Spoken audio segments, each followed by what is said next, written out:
Artinya yang mau malu begitu ya. Kalau sudah berdebat di depan publik kan yang jelas dua umat yang hadir, Islam dan Kristen.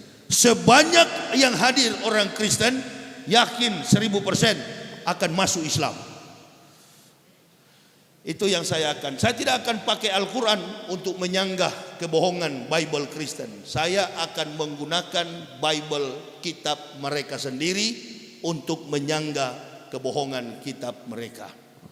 Jadi orang Kristen nanti akan lihat umat Islam akan tambah kuat dan orang Kristen akan masuk Islam. Jadi saya kira tidak ada bohong, nggak ada pendeta yang berani. Coba nanti kita lihat kalau jadi, pasti batal lagi ini. Saya sudah pengalaman, karena saya ada dengkotnya dari kafir yang masuk Islam, jadi dia tahu. Ini kalau mau berdebat ini cuma antar nyawa kita ini. Saya yang pendetakan dia, dokumen-dokumen saya ini lengkap. Ente mau fitnah bagaimanapun, saya punya dokumen lengkap. Ini album saya. Inilah para pendeta yang saya pendetakan dulu. Ini dia mau melawan bagaimana sama saya? Otak di kepalanya itu adalah otak saya dulu.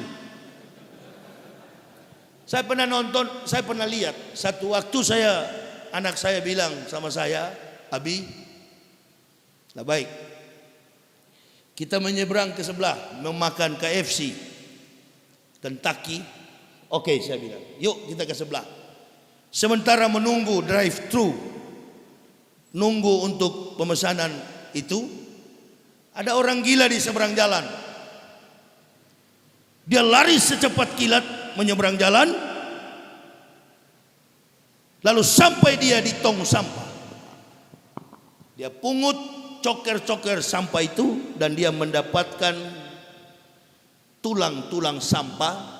Dia makan tulang-tulang ayam itu. Saya terus dengan logika yang sangat cepat, saya terus berpikir, dia menyeberang jalan dengan cepatnya, tidak ditabrak mobil, lebih cepat daripada mobil. Berarti ginjalnya, paru-parunya, otot-otot betis dan badannya masih kuat. Tapi ketika dia memakan tulang-tulang ayam yang sudah dilempar dalam tong sampah, apanya yang rusak kira-kira? Paru-parunya yang rusak, ginjalnya yang rusak, ototnya, atau dia mengidap konstipasi atau sejenis saluran pencernaan. Dia tidak mengidap penyakit paru-paru, lambungnya masih baik, pinggangnya masih bagus, otot-ototnya pun bagus. Ada persoalan yang terjadi ketika dia memakan sampah. Otak kabel di kepala satu putus. Nah inilah kira-kira penyakitnya orang-orang kafir. Dia sehat tapi ada satu kabel di kepala yang putus. Saya kira kalau debat saya bisa sambung kembali itu. Karena saya juga dulu orang yang, kalau saya nggak bisa ada yang sambung waktu putus dulu. Karena memang orang yang membuat rancangan kabel-kabel itu saya. Jadi begitu saya masuk Islam, saya tidak ada bisa sambung. Yang sambung adalah may yahdillahu fahuwal muhtadin wa may yudlil faulaika humul khasirun. Allah yang sambung kabel di kepala saya melalui apa? Laqad ansalna ayati mubainatin wallahu yahdi may yasya'u ila siratim mustaqim. Membaca ayat-ayat suci Al-Quran, menghubungkannya dengan fakta kehidupan dunia dan membandingkan dengan iman Kristen, lalu saya mendapatkan petunjuk dari Allah. Allah memberikan jalan yang lurus. Jadi begitu kabel saya tersambung, saya sembuh dari gila. Jadi kalau orang Kristen menuduh itu pendeta gila, jangan percaya. Saya justru baru sembuh dari gila. Kira-kira begitu. Ya. Jadi saya dan keluarga alhamdulillah tidak semudah, bukan seperti yang lain mau masuk Islam karena mau kawin, masuk Islam karena ikut-ikutan. Alhamdulillah kami satu keluarga rela ikhlas mengorbankan segala-galanya demi keselamatan kehidupan dunia dan akhirat. Jadi saya kira jamaah, saya tidak terlalu panjang lebar menyampaikan dakwah pada siang ini karena situasi dan kondisinya juga kurang. Saya dalam keadaan apa ini namanya? Lelah, kepanasan, Inilah sifat saya. Kalau sesuatu yang saya bisa sampaikan, saya sampaikan. Saya nggak tertutup orangnya. Jadi sebaiknya saya hentikan dakwah ini. Di satu sisi juga terlalu bising, sulit saya mau menjelaskan. Sebaiknya jemaah bertanyalah sama saya, apa yang mau ditanyakan, lewat kita interaktif, kita bertanya. Silakan kalau ada yang mau bisa bertanya. Dilanjutkan tanya jawab saja. Ya. Begitu Ustaz ya? Begitu. Bisa dilanjutkan tanya jawab aja, karena situasinya kurang. Iya. Monggo dari jamaah yang ingin bertanya Ya. kepada Ustaz. Coba. Silau, mata saya silau. Silakan. Bagi yang ingin bertanya silakan. Saya Ustaz. Udah. Kita Saya dialog interaktif. Saya dulu ya. Maaf sebentar ya. Monggo, Kalian mic-nya numpang, Mas. diberikan. Pegang. Nanti sebentar Pak. Nanti untuk malam kalau ada yang mau bertanya sebaiknya ditulis. Oh iya. Taruh di kertas, taruh di meja, saya baca, saya jawab. Tapi sekarang sudah terlanjur, silakan Oh bertanya. iya, makasih Ustaz. Alhamdulillah. Yang saya tanyakan, materi strategis apa yang kita sampaikan kepada orang non-Islam, terutama orang Nasrani, sehingga mereka tertarik. Oh, Pertama, kedua mungkin ada referensi buku apa yang menjadi referensi yang bisa untuk menambah wawasan dan ilmu. Cukup itu aja. terima kasih. Injil. Ini pertanyaan bagus. Pertanyaan bagus. Saya jawab ya. Apa kira-kira argumen, gitu ya? Argumen untuk memudahkan orang Kristen itu datang kepada Islam. Nabi SAW, wala tujadilu ahlal kitabi wa ahsan. Jangan berdebat dengan ahli kitab kecuali dengan cara terbaik. Jadi kita sebenarnya dilarang untuk berdebat dengan mereka. Kenapa Nabi larang? Nabi melarang karena tidak boleh kalau bukan ahli. Itu maksudnya. Wala tujadilu ahlal kitab. Tidak boleh berdebat dengan ahli kitab kecuali dengan cara terbaik. Berarti yang bisa melawan berdebat dengan mereka jangan antum. Nah, inilah. Jangan antum orang yang memang muslim yang tidak paham tentang mereka. Sebaiknya yang menantang mereka itu adalah orang-orang yang terbaik dari mereka dulu.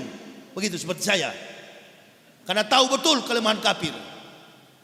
Jadi apa pertanyaan kira-kira yang lebih mudah untuk coba kita nonton waktu Zakir Naik berdebat dengan William Kimball. Kemudian Esra Soro berdebat dengan Dr. Sanihu Munir. Terkesan sama kuat. Karena biar bagaimanapun hebatnya seorang muslim yang lahir dari Islam, pasti tidak memahami dua konsep. Konsep teologi dan konsep eklesiologi, tentang gereja dan tentang rumus-rumus teologi spekulatif filsafat ketuhanan Yesus. Dengan begitu dia menyebut kitab Kristen pun Injil. Nah ini dia menyebut kitab Kristen pun Injil, padahal kitab Kristen itu bukan Injil. Kitab Kristen itu adalah kitab yang tersusun atas pemahaman orang ke orang. 200 tahun Isa sudah diangkat, baru kitab itu ada. Jadi saya kira pertanyaan yang untuk diajak supaya orang Kristen mudah masuk Islam, jangan coba-coba memakai Al-Quran. Ada pepatah mengatakan begini, jangan melempar mutiara kepada babi. Itu pepatah ya, pepatah kuno. Janganlah melempar mutiara kepada babi, karena hanya akan diinjak-injak. Jadi kalau mau menggunakan Al-Quran, saya kira jangankan orang kafir, orang Islam sendiri saja kalau imam sholat ayatnya panjang dia batuk di belakang. Bahkan dia tidak suka kalau imam terlalu panjang ayat bacaan, apalagi kafir. Cara yang paling tepat, saya Islamkan sudah banyak, sudah ribuan orang kafir. Saya tanyakan ke mereka, konsep keselamatan Kristen itu adalah Yesus mati dulu di kayu salib sebagai jalan penebusan dosa-dosa bagi manusia. Ini doktrin orang Kristen. Tuhannya mati dulu di kayu salib demi menebus dosa-dosa manusia. Tanyakan kepada orang Kristen, apakah Yesus yang kalian tuhankan itu betul-betul kalian percaya dia sebagai Tuhan? Pasti orang Kristen akan menjawab, ya, itu adalah Tuhan kami. Apakah Anda percaya bahwa Tuhan Sang Pencipta tidak pernah mati? Dia juga akan menjawab, betul, Tuhan tak pernah mati. Apakah Anda percaya Yesus yang kamu tuhankan itu pernah mati? Nah, di sini dia bingung. Dengan logikanya yang sehat, dengan akal budinya yang Allah berikan, dia akan menjawab bahwa Tuhan tidak pernah mati. Di sisi yang lain, dia akan menjawab bahwa Tuhannya Yesus pernah mati.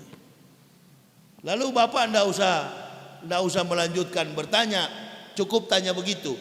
Apakah Anda percaya Tuhan tidak pernah mati? Dia pasti menjawab, gila kamu, masa Tuhan mati? Nah, saya tanya, pernah atau tidak? Kalau dia bilang enggak, oh bagus, berarti kamu masih sehat ini. Baru tanya dia, apakah Yesus pernah mati? Nah, di sini dia mulai curiga. Ya, dia kan mati demi menebus dosa-dosa manusia. Iya, betul. Saya tidak mau tahu. Yang saya tanya sebagai dari seorang Muslim untuk kamu adalah apakah Yesus juga pernah mati? Begitu dia bilang pernah di kayu salib, baru kita tuding dia. Tadi Anda bilang Tuhan tidak mati. Sekarang Yesus pernah mati. Siapa yang kamu percaya? Yang tidak pernah mati atau Yesus yang pernah mati? Nah, lalu biarkan pukul cerita lain, tinggalkan cerita itu, nggak usah lagi di utak-atik. Biar nanti dia berpikir sendiri. Yakin 1000%, satu malam dia nggak bisa tidur, terbayang-bayang terus dengan itu. Saya begitu karena tidak boleh kita paksa orang Kristen masuk Islam. La ikra afiddin. Tak ada paksaan untuk memeluk agama Islam. Tanya begitu. Untuk mau dialog dengan menggunakan Al-Quran, berdialog tentang ketuhanan, filsafat, berat sekali. Karena dia diajar untuk berdalih. Atau kita bilang begini, mungkin yang Bapak maksudkan mencari kelemahan Kristen. Kalau dia Tuhan, kenapa dia tergantung di kayu salib? Begitu kan? Itu pertanyaannya. Itu pendeta dengan mudah menjawab itu. Kalau pendetanya kaliber, dengan mudah. Yang kami imani, kata orang Kristen, bukan kemanusiaan yang tersalib, tetapi keilahian yang bersembunyi di dalam manusia Yesus. Itu jagonya pendeta. Makanya jangan pernah akui Yesus itu adalah Isa. Posisi Isa tetap Nabi. Yesus itu adalah Tuhan Kristen. Siapapun benda atau makhluk yang engkau tuhankan dan kemudian jadi agamamu, itu urusanmu. Tapi ketika sudah melibatkan nabi-nabi di dalam Islam, pasti kami orang Islam akan membelahnya. Itu. Ngerti maksud saya kira-kira? Sebenarnya kami ini nggak akan ganggu orang Kristen itu. Tapi karena mereka selalu melibatkan bahwa Isa adalah Yesus, Yesus adalah Isa. Nah, di sini kami marah. Di sini kami berusaha meluruskan. Jadi kalau hanya bertanya, kalau dia Tuhan kenapa dia tergantung di kayu salib? Oh, dengan mudah pendeta jawab itu. Dengan mudah. Dia akan bilang, yang kami tuhankan bukan orang yang tersalib. Yang kami tuhankan adalah keilahian yang bersembunyi dalam orang, dalam manusia Yesus itu. Bapak mau jawab apa lagi?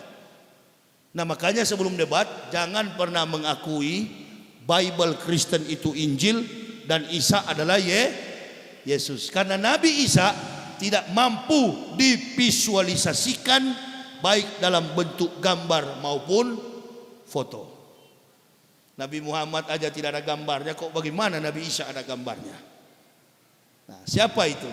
Orang yang disalib itu tidak ada lain kecuali orang yang diserupakan dengan Nabi Isa.